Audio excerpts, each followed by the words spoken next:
This is Punk, professional fighting game player, world champion, and prolific trash talker, celebrating his victory in the first phase of the Esports World Cup 2025 Street Fighter 6 tournament. His opponent, Xiaohai, is one of the legends of the fighting game scene, with world championships across various titles spanning a decades-long career. Punk is seen here parading around the stage in a release of tension after winning this extremely close set, a win that Punk knew was surely in the bag, until... Somehow, someway, still takes the W. It wasn't. Punk had snatched defeat from the jaws of victory in a match that seemed so surely his to win, and immediately faced the consequences of his hubris. Out of context, this moment leaves many unanswered questions. Why was Punk celebrating so intensely for the first round of a multi-day tournament? What was the backstory between these two players that led to this intense pop-off? And why did Punk even think that he'd won the match already in the first place? We'll cover all of those questions in this video, but what you might not know is that the premature pop-off only to be met with immediate comeuppance is a time-honored tradition in the fighting game community, with a storied history dating back over 15 years. So let's delve into the complete history of fighting game players popping off too soon to answer the age-old question, what are you standing up for? The first instance we'll cover, where it all began, will take us all the way back to the birth of the modern fighting game community as we know it. Street Fighter 4 would initially release in arcades on July 18th, 2008, the first mainline release in the Street Fighter franchise in 11 years, reviving the series. When it was finally released for home consoles on February of 2009, the fighting game community underwent a massive boom. The competitive scene flourished, with players flocking to major offline events to test their skills in the new flagship title. One of the first major events held in North America on the home version of vanilla Street Fighter 4 was Final Round 12, held the weekend of March 14th, 2009 in Atlanta, Georgia. Here, 241 hopeful competitors gathered to test their skills and to crown a champion. But the most memorable moment from this event would kickstart a long-standing tradition in the fighting game community. This is a top 24 losers bracket match between Kensou of Texas and Liston from New York. Aside from the threat of imminent elimination from the tournament, there was also regional pride on the line. From this perspective, we are dropped into the action on the final game in this first of two set. Kensou, with his Sea Viper, is pressuring Liston's Sagat in the corner. With a hard call-out on Liston's movement, he stuns his Sagat, and the crowd yells in excitement with the extended feint combo, setting up the pressure to close out the round and put Kensou on set point. Here, Liston rallies back. He misspaces an uppercut FADC and puts himself into the corner on accident. Eager to escape his spacing, he holds up forward but gets called out by Kensou's wake-up Thunder Knuckle. He goes for the juggle into Ultra to convert to big damage, but he's late. The Ultra whiffs. Liston calmly walks forward, knowing the round is his if he executes a simple, damaging punish. He goes for a fully charged focus attack to punish Sea Viper as she lands helplessly from the missed Ultra, and brings this set to the final round. With more cautious, solid play from both players, they find themselves with near even health. Kensou's Thunder Knuckle anti-air trades with Liston's jump-in, netting him pressure in the corner, but he makes a critical error.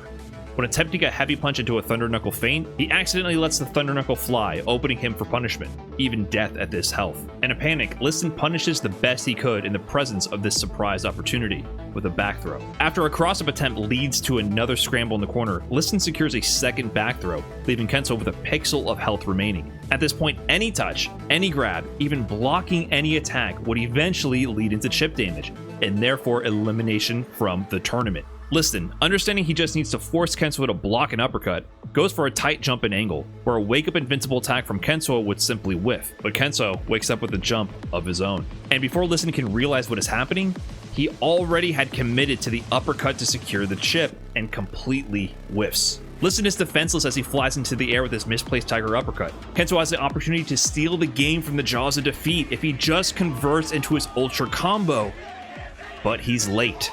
Liston blocks the Ultra, and into the frame jumps the back of a young L.I. Joe, then still with hair, celebrating the win with his fellow New Yorkers. The camera pans out to show the full crowd reactions, and on this beauty of a CRT screen, we can see Liston had activated Sagat's Ultra, the absolute most overkill option to deplete the last pixel of Kensou's life. A far cry from the safe and efficient punish from the round prior. A young Justin Wong joins the celebration, as Liston himself stands up to celebrate with his New York friends and onlookers enjoying the action. From this angle, it's hard to see, but we have a second perspective. From here, we can see it was actually Kensou himself who stood up first, assuming once his Ultra had been blocked, it was over. Because of course it was.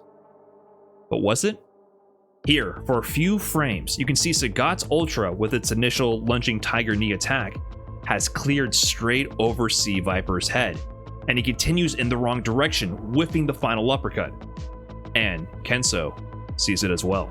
While Liston is celebrating with the rest of the New York crew embracing him, Kensou dashes back for his controller. In the midst of this celebration, Liston notices the movement. By the time he faces back to the screen to see what is happening, Kensou has already begun his assault. One stand heavy kick to start. Decent damage for an individual button, but not enough to kill. He needs simple, short, damaging attacks to get the job done before Liston can react and return to his controller. Crouching medium kick into Thunder Knuckle. Liston reaches back down for his arcade stick, desperate to mash out an invincible uppercut to take back the win he had so deserved. One more sequence is all Kensou needs, racing to make contact with the unpiloted Sagat before Liston can assume control. Crouching medium kick into Thunder Knuckle. KO.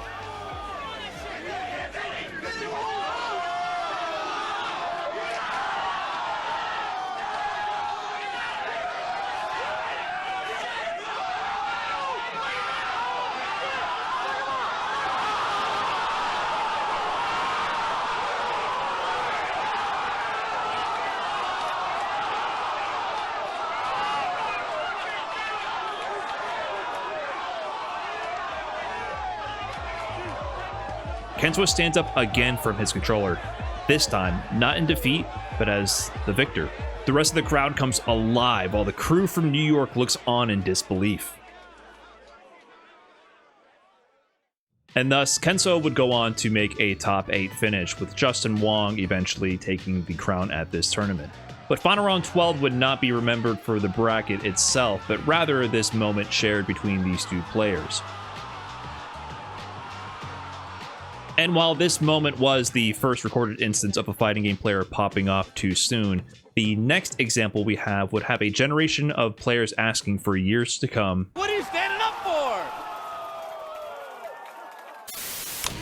Okay, just gotta...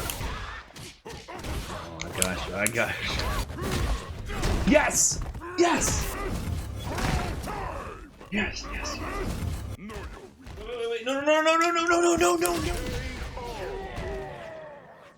Do you suffer from premature pop-off disorder, commonly referred to as PPD? You're not alone. PPD affects thousands of fighting game competitors every year. You pop off thinking you're hot shit, only to realize you stood up too soon. But don't worry, you're in luck. Introducing the Hypercube Pro from Tesseract, the solution to all of your PPD needs. With its sleek, all-metal build, this leverless controller packs all the satisfying weight that you need to keep your ass in that seat. But just because it packs that premium heft doesn't mean that you can't take it on the go. With its compact form factor, you can easily take your Hypercube Pro to any major, local, or anime con tournament. They won't know what hit them. And with the extra thumb and pinky buttons for faster, more ergonomic twitch reactions, you'll be ready to responsibly hustle the competition.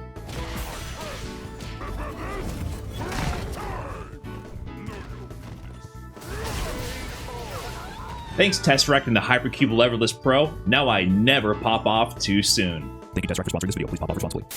Now let's fast forward 3 years to the year 2012, and the competitive scene for Street Fighter 4 is flourishing. Now in its third major update, Super Street Fighter 4 Arcade Edition version 2012, the community at the time had already begun experiencing a shift in the paradigms of the competitive landscape. In the North American scene, what would eventually become the EG crew, consisting of Justin Wong, Marn, and Ricki Ortiz, frequently dominated any regional events, with Justin and Ricki both taking runner-up positions with their Rufuses to Daigo Umehara in his back-to-back EVO 2009 and EVO 2010 wins. But come 2010, another name would begin appearing in the top placing finishes of these major tournaments, and he wouldn't hail from the major hotbeds of Street Fighter at the time, New York or California. Instead, he would hail from Michigan, from the often disregarded Midwest region. It could even be argued that at one point in the stretch between the second half of 2011 and early 2012, that Wolfkrone was the best player in North America, with several major wins and an EVO Top 8 finish, shaking up the old guard that held to the top spot for so long. We saw this era taking shape on December of 2011 at NEC 12, where Wolfkrone, known for playing his signature Sea Viper on a PlayStation 2 pad, would find himself in the loser's side of Grand Finals up against the best in America, Justin Wong.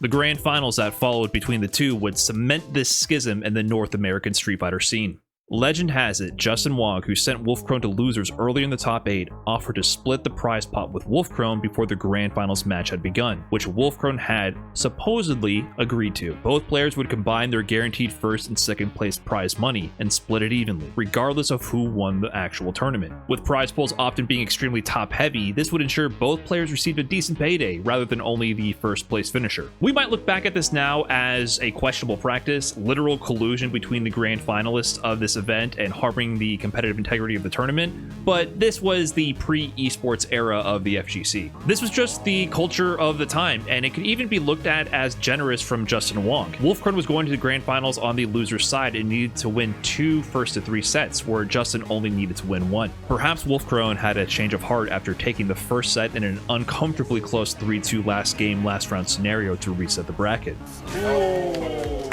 Or maybe it was during the final set, where Wolfkrone fought tooth and nail to close out his first major win over Justin Wong.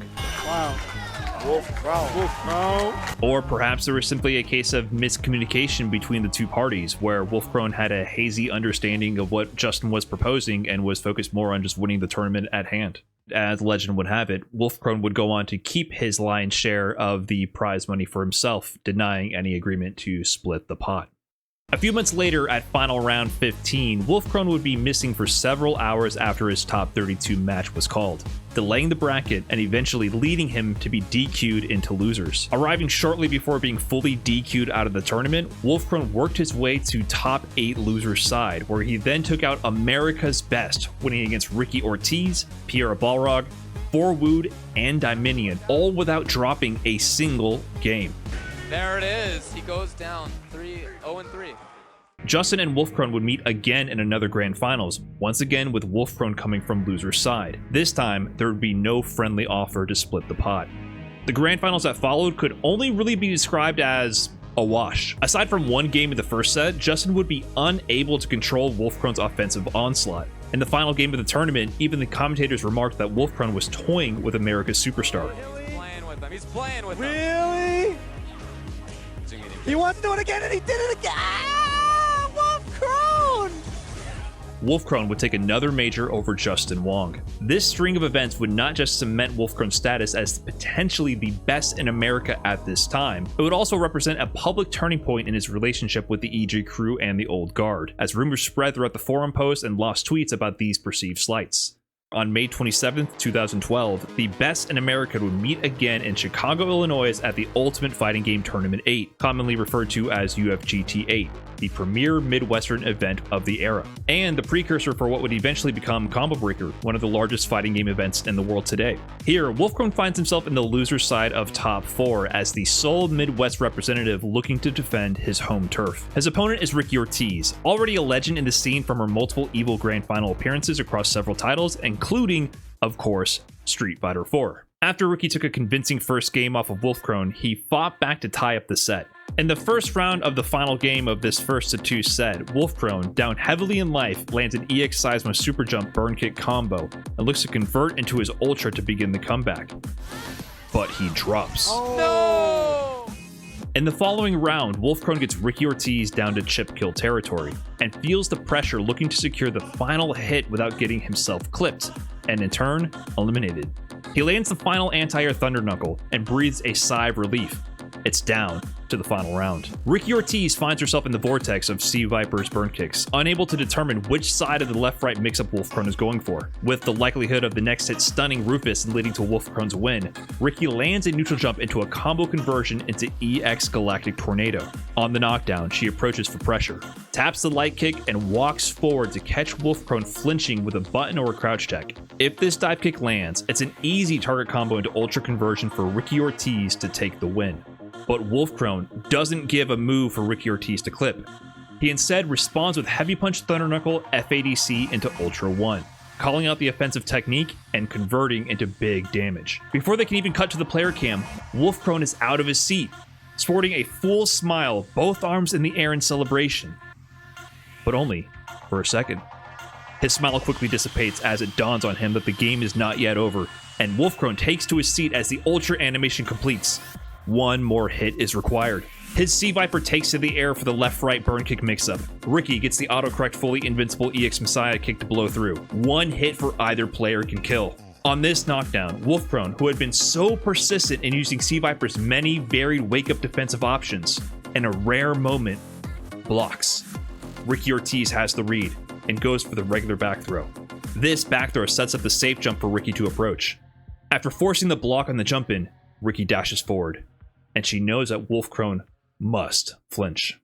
EX Messiah's invincibility outlasts that of Wolfkrone's Wake Up Thunder Knuckle. Ricki, betting that she had persuaded Wolfkrone to set aside the Wake Up Thunder Knuckle option for now, goes for light pressure. This time, it's the Wake Up EX Burn Kick, pulling Sea Viper off of the ground.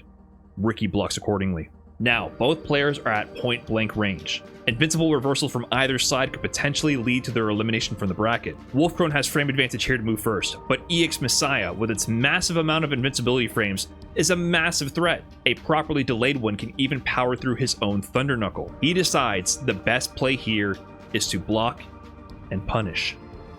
But Ricki Ortiz instead just goes for the grab. Oh, there he got it!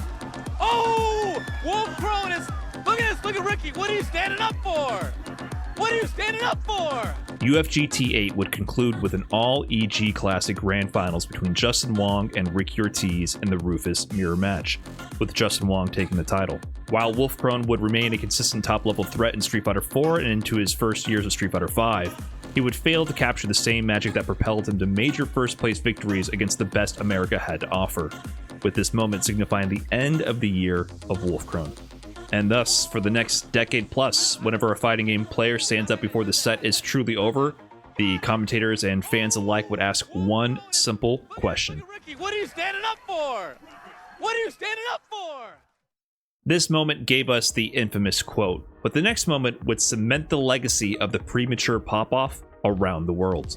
A side tournament for Guilty Gear Accent Core Plus R was hosted at EVO 2014, boasting 107 entrants. The following year, the next mainline entry in the Guilty Gear series would reach home consoles, Guilty Gear Xrd Sign. At EVO 2015, Guilty Gear now had 968 entrants, far and above the largest tournament for the series to date. Just 2 months after winning the talent-dense KVO x TSB EVO qualifier in Osaka, Japan, longtime Milia player and 2009 SBO champion Woshige now found himself in the winner's side of top 8 for the largest tournament he had ever been in, being broadcast to 100,000 live viewers at home. Woshige is like one of the only fighting game players I'm actually a big fan of. I think he's so good.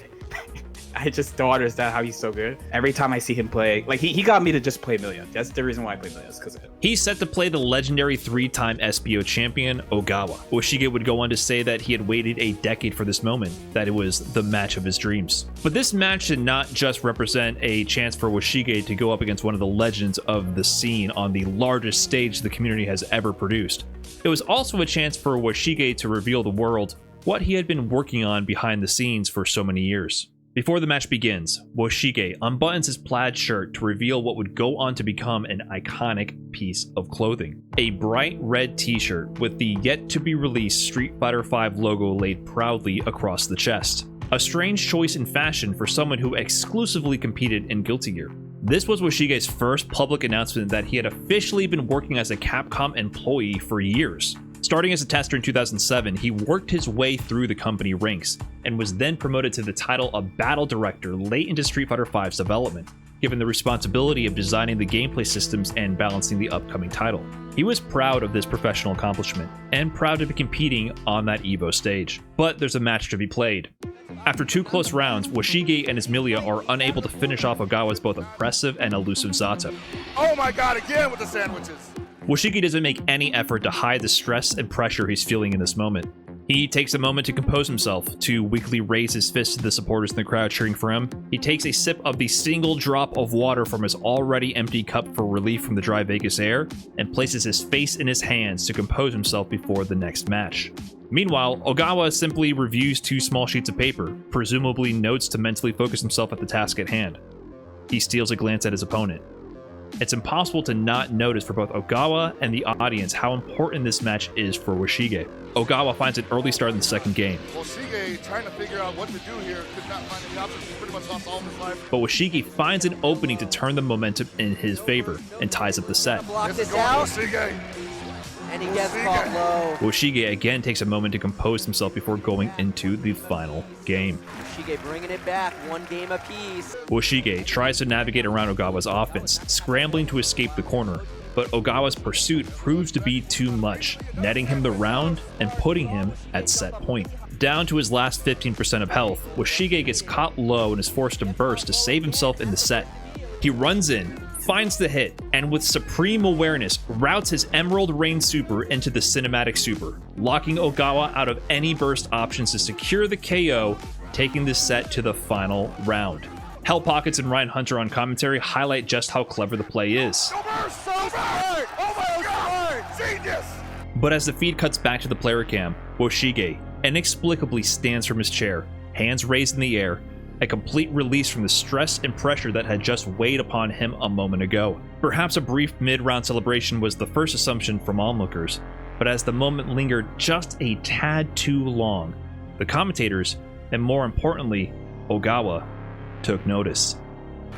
But Woshige thinks it's over! Everybody won the last round! And Ogawa doesn't care! He still got 65%! Oh my God! Woshige, no! Woshige, not like this! What are you What are you standing standing up for? Why? Oh my God! Woshige thought it was over and stood up, and Ogawa gave him no remorse. In a matter of 11 seconds, mere moments after being praised for his genius, Woshige's realized dream of triumphant victory over his greatest opponent on the largest competitive stage, adorned with the physical logo of the public reveal of his biggest professional accomplishment ever, turned into a nightmare. Somehow, someway, Woshige thought the set was over. Ogawa, who was stealing glances at his opponent in the previous rounds, notices him leave his seat, and at round start rushes in to take advantage with the most optimal combo starter possible. Woshige just barely gets to his controller as Ogawa approaches with his 5H, but only has time to make the situation worse. It seems like he's getting back to his controller in time, right? Yeah. And he actually gets counter hit. He gets counter hit here, so he must have done something. Yeah, he did do something. He did the most Guilty Gear thing you could do in this situation, which is throw with Milia. Probably it was just out of range, like a crumb out of range. If the throw hit, by the way, he could just win off that. But this is getting hit by Zato 2H is pain. From here on out, a frazzled Woshige is unable to defend the onslaught, and Ogawa runs away with the win. Oh my God! Woshige, no! Woshige, not like this! What are you What are you standing standing up for? Why? Oh my God! Woshige thought it was over and stood up, and Ogawa gave him no remorse. That is exactly what happens. Don't not celebrate you with pop off. Oh my God! Take it in. Flex on him. Unbelievable. It seemed like there was 3 opportunities to block, But it's Guilty Gear. but it's Guilty Gear. Yeah, it's Guilty Gear. He's panicking. I don't blame him, but he could have just blocked. Right. Twice. Looking back at this moment, this disastrous meltdown was almost foreshadowed by the grand reveal of that bright red shirt. Street Fighter V would release 6 months after this moment to be nearly universally condemned for its lack of content, bare-bones battle system, and near non-functional net play experience. What was supposed to be a celebration of his greatest professional and competitive achievements was instantly flipped on its head. Woshige would go on to win against Rion and Nakamura in the losers bracket before being eliminated by Nage in losers finals, securing him a 3rd place Evo medal and a golden Evo stick, with Ogawa taking home the 1st place finish. It was like watching American Idol final and the person you want to win loses. I was in tears. I was so sad. I was like, oh my God, no, bro. Not like I wanted him to win the tournament. I was like, he can win. He could win this. Like, for sure, he was good up. I was so down after watching that. I was like, no way, bro. But the legacy for this tournament would be solely defined by that now infamous quote that is inseparable with the FGC. What are you standing up for? Woshige would laugh off the experience and continue his career as battle director for the Street Fighter series. With the dev team working in overdrive with extensive content updates and balance patches, they managed to correct the course for Street Fighter V by the end of its life, and release Street Fighter VI to near universal acclaim. But Woshige would not live this moment down. As one of the most viral moments ever to emerge from the fighting game community, it even broke containment and reached the general masses with a feature on SportsCenter. This moment brought me great pain, especially because this is like his legacy for a lot of people. A lot of people just know him for this, and like that he works on Street Fighter. They don't know that he worked on Marvel vs. Capcom 3. They don't know how good he is at Guilty Gear. Like, it's just like, oh, that's the guy who got up. I was like, come on, bro, leave my goat alone. I'm on that like the defending Britney Spears energy. This is his last ever entry in Wikipedia. This is the one. Yeah. And nearly a decade later, with the announcement trailer for the V-Rival feature addition to Street Fighter 6, Professor Woshige entered the fray to help train up eager students, and once again we catch a glimpse of the bright red shirt with the seemingly cursed Street Fighter V logo adorned across the chest, with a digitized avatar of Woshige, forced to forever grapple with the question, what am I standing up for? In the legacy left behind by Woshige's historic fumble, the fighting game community remained mostly on their best behavior, lest they become the next victim of standing up too soon. But what if you had your tournament set one dead to rights, but one small handheld device decided that it was your turn? 9 years after was seared into the minds of every member of the fighting game community, we find ourselves at Combo Breaker 2024, an event series that had since that time grown to become the premier community-centered FGC tournament series. For this next tragic tale, we look at the top 8 winners semis match of the Blaze Blue Central Fiction bracket, with Monarch versus Killikobes. BB was the closest thing to like anime SF4. All the other anime games are like, this game is for babies, like, what are you doing? And now the same BB is like the super hardcore, only like real fighting game players play this game. I specifically know Monarch because I've played other games of him. Monarch's just all around good fighting game player. Killikobes is like a new school Blaze Blue. Notably, Monarch was one of the most dominant players in this era of BB, with his unusual pick for a character, Lambda 11. The big story in BB for a while at that time was that Monarch was like cooking people. But he's cooking people with like a C tier. Like he's winning with like a character that is not good, like objectively not good. For this set, however, Monarch is not playing Lambda. To keep up with Killikobes and his character Bang, he decides he has to switch to S. The S pick works out for Monarch, who takes the first game in convincing fashion. In the final round of Game 2, Monarch is at set point, with Killikobes fighting to stay in winner's bracket with only 5% health remaining. Here, Killikobes spends his overdrive for one last offensive push, trading the ability to block for more mobility, offensive pressure, and better combos. So this is overdrive. He's using his burst offensively, and he now has an 8-way dash. So this timer is how many seconds you have of overdrive. Killikobes secures a low mix into a combo conversion. Then, with a super whiff punish and a command grab reset, he fist pumps into the air as he manages to stay alive in this set to take us to a final game. Killikobes survives on the winner's side here. We still have one more game to go. Monarch takes the first round, and upon facing defeat in this set again, Killikobes holds on to bring the set to a final game, final round situation. Yeah, Killikobes and Monarch now on set point for this winner's semi. While Bang doesn't have the greatest footsies in BB, he makes up for that in his mobility. Bang is not good at footsies, by the way. That's why he's jumping around a lot. He's just so mobile and has all these like projectiles he can use that it's often pretty good to just like use those to control space. Killikobes uses this mobility to pin Monarch into the corner when chaos ensues. Monarch attempts to jump back into a button to catch Killikobes, but instead activates his guard point into Drive Explosion, giving Killikobes one more turn he can use to mix up and potentially close out the set. But here, things go sideways. Bang has command grab. That's a command grab. He wasn't close enough. He has meter, so if the command grab hit, he can combo. He's timing his grab as if that 2A didn't hit. Monarch sees that Killikobes missed the command grab. In the heat of the moment, he goes for the throw to punish and reverse the momentum, but his opponent had other plans. Killikobes pops his overdrive, and with 8 seconds on the timer to get his offensive momentum going, he sees Monarch clearly has whipped his grab and is wide open to be punished, with no defensive options remaining. Killikobes gets to work, executing the final combo to close out the set that he worked so hard to claw his way back to get into this moment. He optimizes his conversion, and in the end of the combo, goes into his super to guarantee the win. The cameras cut to the player cam, and Killikobes is already standing up, facing the crowd in triumphant elation. Monarch, also already having removed his headphones, placing his controller down, wipes his hand to give the slight gamer nod of acknowledgement, thinking good shit for his opponent. Kilokobes begins extending his arm for the post-game handshake. As he approaches Monarch, he even quickly option selects a fist bump while clenching his hand slightly.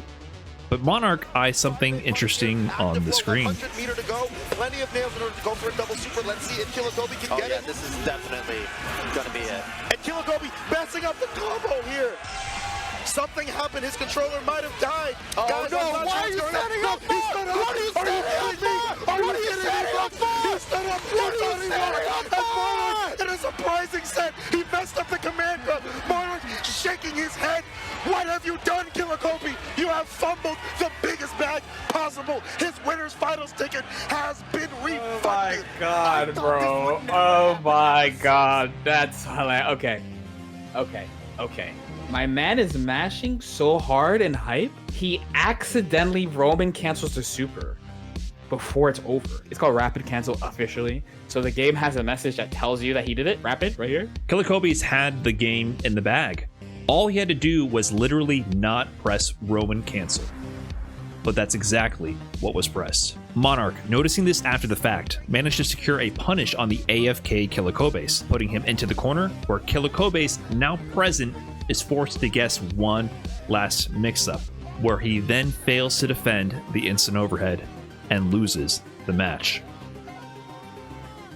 After the fact, neither player could believe it. In the aftermath of the chaos, it was revealed that the linchpin responsible for kicking off this series of events was Kilokobes' controller and his shoulder button. In the discussion that followed on Reddit, 3-Eyed P said, if you want to know what happened, he put his controller down and it ended up pressing one of the shoulder buttons, which he has set to RC. Papa Mario replies, literally dropped the combo. His shoulder button, one of them was set to RC, and when he put his controller down, it bumped the button.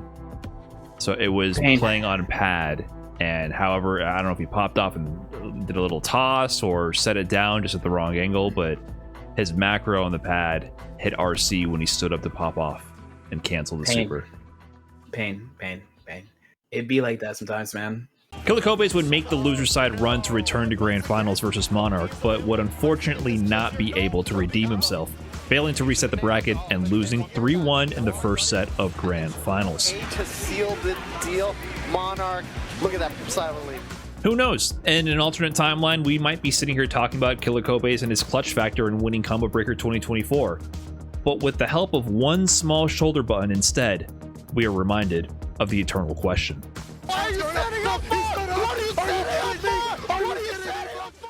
All of the incidents we have covered so far had the player who assumed victory too soon be immediately struck down for their hubris. But what about when a player stands up because they thought that they had lost? Heading into the Esports World Cup 2024 in Riyadh, Saudi Arabia, the competitors in the Street Fighter 6 bracket had one thing on their mind: money.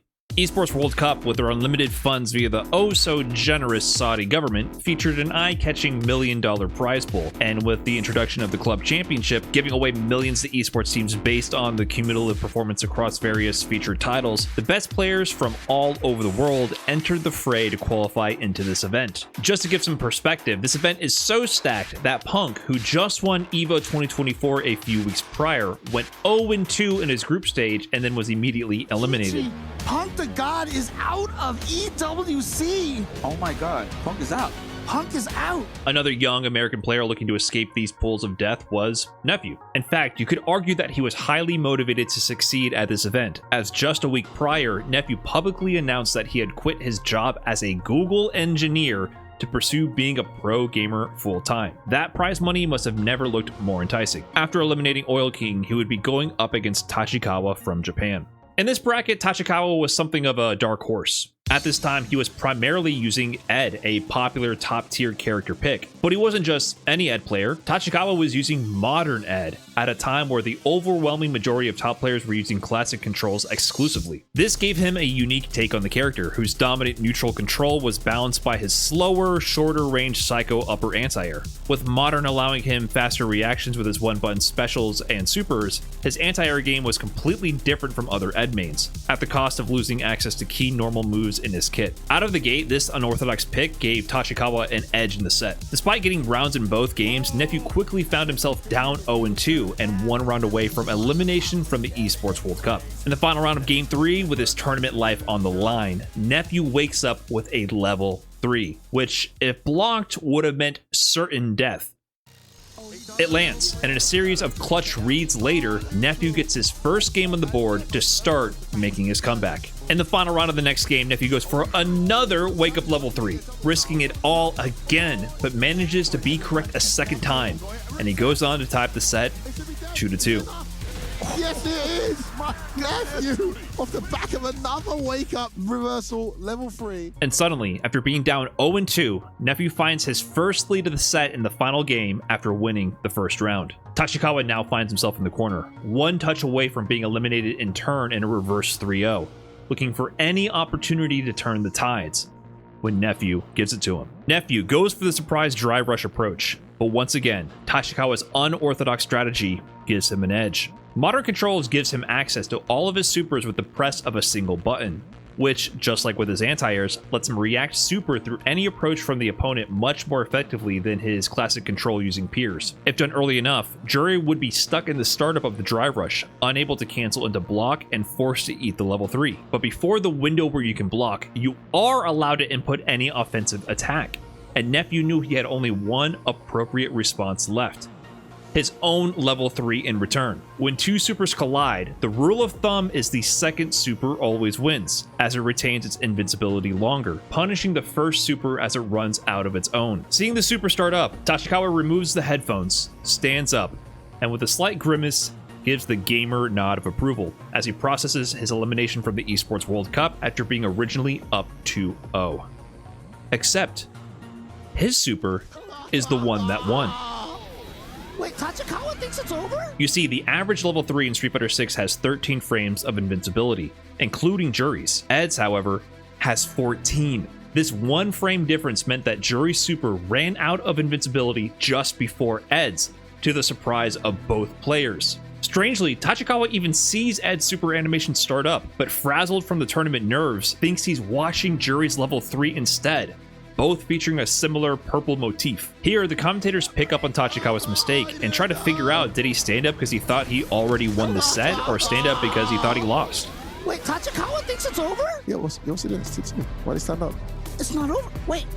Oh, he thought he won. Yeah, he thought he lost. Nephew's eyes quickly dart over to Tachikawa before returning to the screen. He recognizes what's happening, but strangely doesn't mash the start button to skip to the next round to attack while Tachikawa is standing. I confronted Nephew personally about this, and he told me directly, yeah, I saw him standing, but I was just scared to accidentally pause since I never play offline, so I wasn't sure how it worked, since accidentally pausing in the middle of a match results in an auto round loss. So, yeah. This fear and lack of preparation allows Tachikawa to make it to his seat in time to resume playing the final round. Nephew makes one last offensive burst, burning his drive gauge to put Tachikawa into the corner, and manages to somehow block one of Tachikawa's fast modern psycho uppers, and he should be able to easily punish and kill. But somehow, he drops! A basic combo would have finished the job, but Nephew chose the wrong conversion and didn't walk in close enough to get the proper combo. Tachikawa strikes back, and a burnt-out Nephew is left defenseless as Tachikawa converts off the DI into a chip sequence. Oh god! Oh god! Still in it! Chip! No, he's up too early! An elated Tachikawa leaps from his seat, in disbelief that he somehow won a set that seemed doomed to slip between his fingers. For Nephew, this set represented the razor-thin margin of error that separates the winners from losers at the highest level. If he had delayed his level 3 input by a frame or two, the set would have been his. If he had done a different basic combo to punish the failed modern psycho upper, the set would have been his. If he wasn't scared to match start, he could have beat up Tachikawa while he was out of his seat. Instead, he drops out of the Esports World Cup in 24th place, netting him $7,500 in prizing, losing to Kawano, who would go on to place second, and then Tachikawa, who with his unconventional modern ed pick would end tied for third, netting him 10 times the prizing at $75,000. Tachikawa later confirmed on Twitter that this was indeed the first recorded instance of a reverse "what are you standing up for" moment caught on tape. No one can predict the next time a fighting game player will stand up too soon, but as fate would have it, we would return to the Esports World Cup 1 year later. This brings us back to Punk. Leading up to the Esports World Cup 2025, Punk had already shown an inclination to leaving his seat prematurely.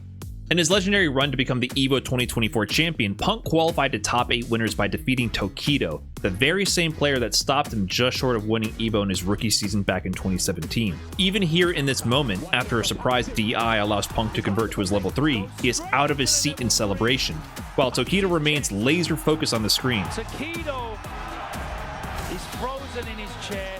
There is zero chance that Tokido survives this level 3, but who knows, maybe a photon could hit the PS5 and it could cause the game to glitch and let him make the comeback.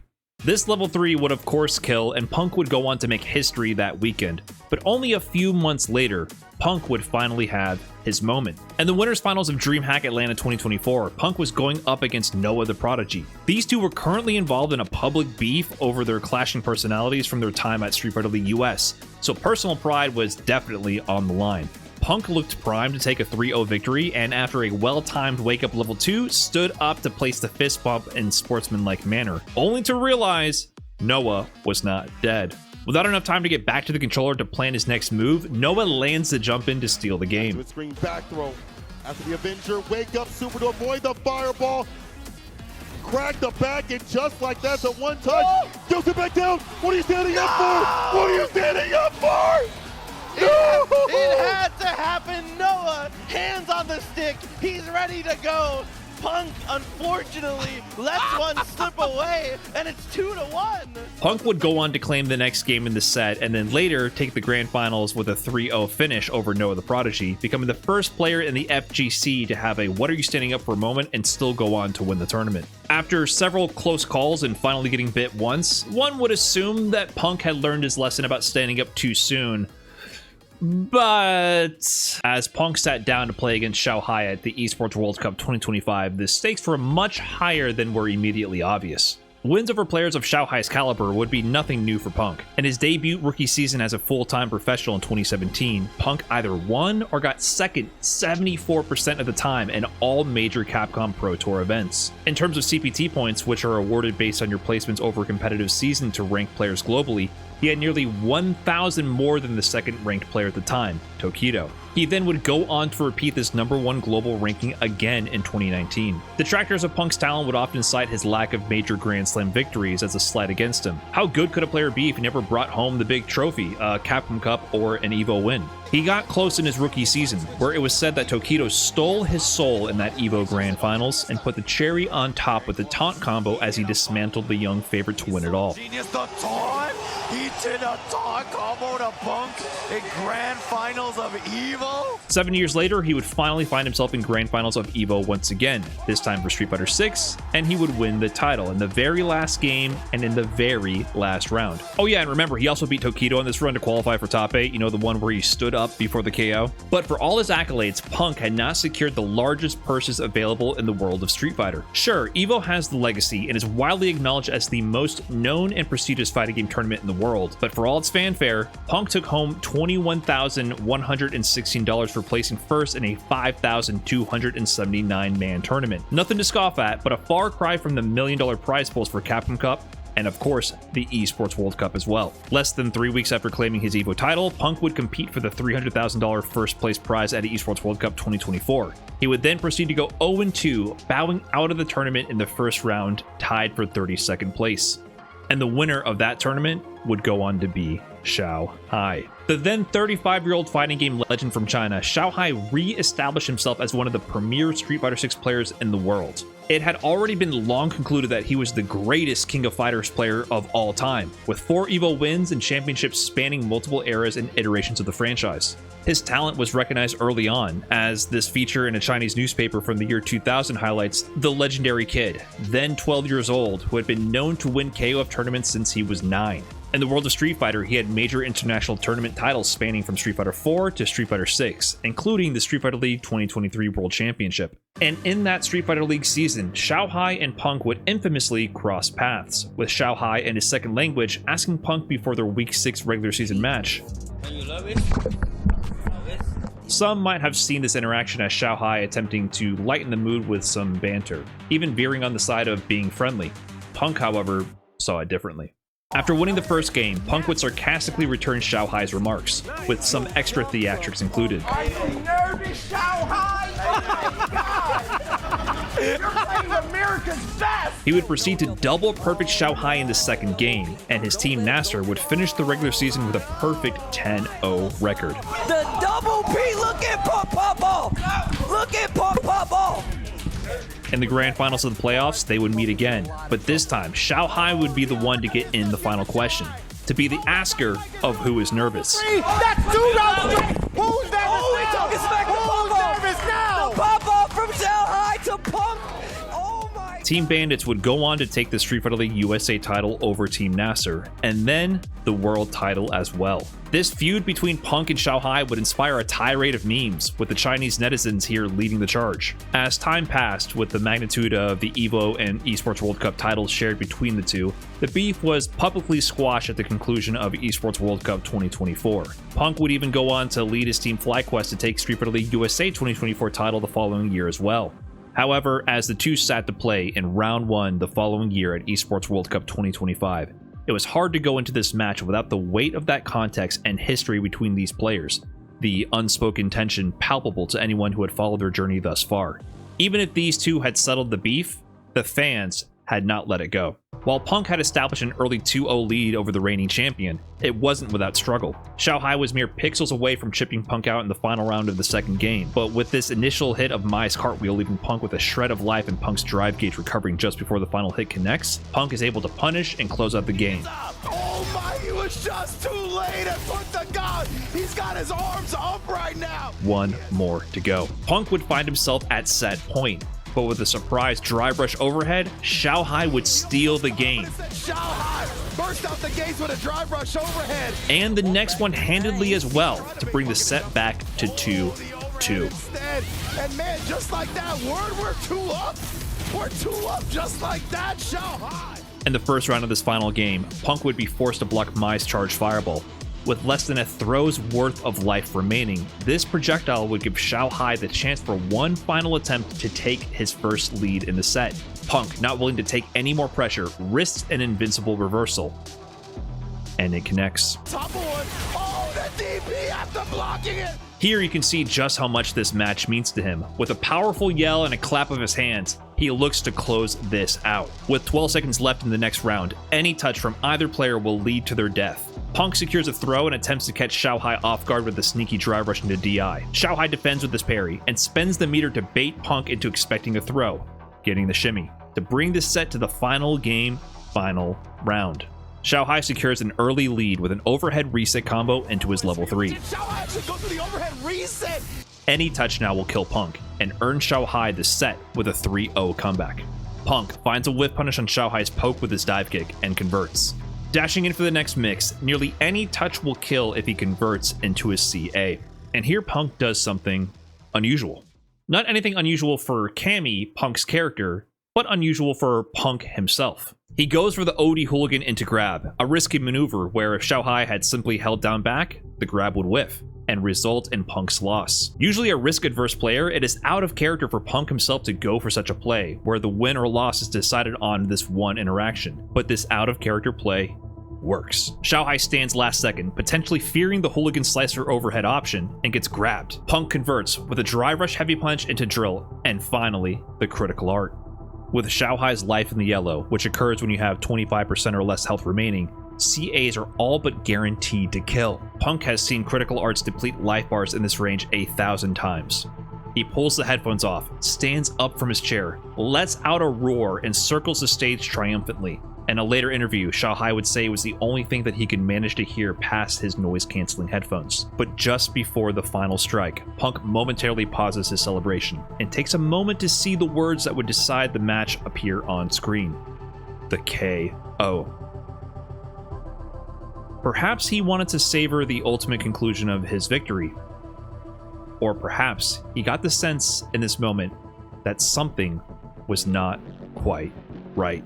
The final strike occurs, but no KO flashed upon the screen. But how could this be? Mai's health was in the yellow. The CA should always kill here. Thoughts potentially racing through Punk's mind as he literally races back to his chair and reaches for his controller. Punk has the frame advantage and gets to make the first move, and with a sliver of life, surely he was in a strong position to win. But Punk had spent all of his super meter and much of his drive gauge, and what he assumed was a complete cash out on resources to secure the win. With his drive gauge down to a bar and a sliver, Mai could easily deplete the gauge and secure a checkmate win. In this situation, it was now suddenly anyone's game. Meanwhile, through all of Punk's theatrics, Xiaohai never averted his gaze away from the screen. Whether or not he even noticed Punk celebrating in his peripheral vision is debatable. He wanted, no, needed the super to leave him alive. One last chance to claw his way to victory in a set where he looked out from the beginning. Before even fully seated, Punk maneuvers Cammy into position. Whether or not he gave himself adequate time to formulate his next move is irrelevant. Hesitation in this circumstance is as good as death. He takes another micro step in further and goes for the crouching medium kick drive rush cancel, hoping either his movement patterns would cause Xiaohai to flinch and give him the hit, or that the drive rush cancel will give him the next strike throw mix-up to end it all for good. But Xiaohai doesn't waver. Glued to the down back position from the moment he survived the critical arc, he reacts to the crouching medium kick with a drive reversal, knocking Punk back towards the corner and leaving him with 0 super meter, 0 drive meter, staring down the barrel of a loaded Mai with OD fans. Blocking this projectile for Punk means dealing with several potential high, low, and throw mix-ups in a row. How many times can one man flip a coin correctly? Even blocking correctly could just result in death with enough chip. There must be another way out. The jump is the only option remaining. Punk holds up forward. Oh my Xiaohai! Somehow, someway, still takes the W! Punk standing up prematurely! Oh no! Dog, you gotta finish your food. You gotta finish your plate. I wasn't sure, man. I wasn't sure that it was gonna kill. Bro, there was still crumbs on the plate. Xiaohai's even shocked that even ended up that way. We all believed it was going to kill. Let's be honest here. Both players this weekend would make history. Xiaohai, against all odds after this match, would go on to repeat his Esports World Cup 2024 performance and claim back-to-back Esports World Cup championships. And Punk would cap off a long and storied history dating back over 16 years of fighting game players celebrating too soon, causing us all to ask the eternal question, what are you standing up for? And that's the end of the video. I feel like there's something a little bit inherent to the fighting game genre that just gets gamers riled up and causes them to celebrate a little prematurely. I think that, paired with the fact that we're not at a mouse and keyboard at a computer setup, we have either PlayStation controllers or lightweight arcade sticks or pads, makes it so it's a lot more mobile and physical. People are always popping off and running around the stage, and that leads to these kind of disasters happening more frequently. Hey, Brian F. in post again. During the editing for this video, we actually got another what are you standing up for moment. Final hit. Oh, That's it. He's got to do mix up here. Oh, and he does, and he takes. Oh! What the fuck? Get on the sticks! Oh!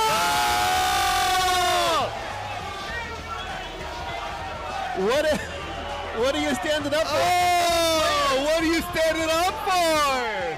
The classic has returned! Both players standing up there. This one takes place at the Third Strike Open 2025 team tournament, and this one has everything going for it. For some reason, the super from Makoto here doesn't connect. Both players stand up assuming the match is over. The Ken player sees first what's going on. The teammate has to physically move his teammate back to the cab to return to the action to try to survive. It literally has everything. I think this also just further proves the point that there's something in the air when people play fighting games and they just cannot stop popping off too soon. It's just inherent to the genre.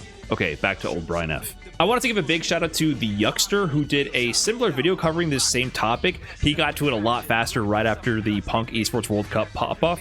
And he actually covered a few incidents that I didn't cover in a much more brief video, and it was a really well done video. So I want to give him a shout out, and you guys should check out his video as well if you're interested in more about this topic. Big shout out to AA, of course, for editing this video. If you enjoyed any part of this video, it's due to his amazing editing, so thank you very much, AA. And a huge thank you to our members over at patreon.com/Brian_F. You're probably seeing their names scroll by on the screen right now. These types of longer videos with a lot more research, writing, and in-depth editing take a lot of time and effort, and they just would not be possible without your support. We also have more exclusive content over on the Patreon page, including the full interviews with Lord Knight covering the BlazBlue pop-off and the Woshige moment. So if you want to see his complete thoughts breaking down those moments, head over to patreon.com/Brian_F. And of course, I just want to thank you so much for watching this video. It means the world to me that anyone tunes into these videos, and I really enjoy making these much more in-depth videos covering fighting game topics. So if you enjoyed it, let me know in the comments and let me know what you think. And always remember to wait for that KO and don't stand up too soon. Peace.